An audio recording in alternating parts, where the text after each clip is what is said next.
One man's journey across the country found him in Bangor today.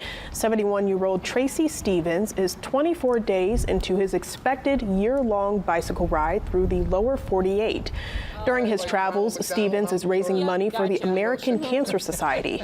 Leaving from his home in Binghamton, New York, with clothes and camping essentials on his bike, Stevens has traveled through Connecticut, Massachusetts, and New Hampshire before getting to Maine. His personal experience losing a loved one to cancer, combined with his desire to see the country, are what pushed him to hit the road. Cancer killed my mother, so I want to raise as much money as I can to help get rid of cancer. The best way to actually go see someplace is on a bicycle. You can cover some distance, but you're still going slow enough you get to see things. I decided I wanted to see the United States up close. Stevens hopes to raise $50,000 throughout the year he is traversing through the country.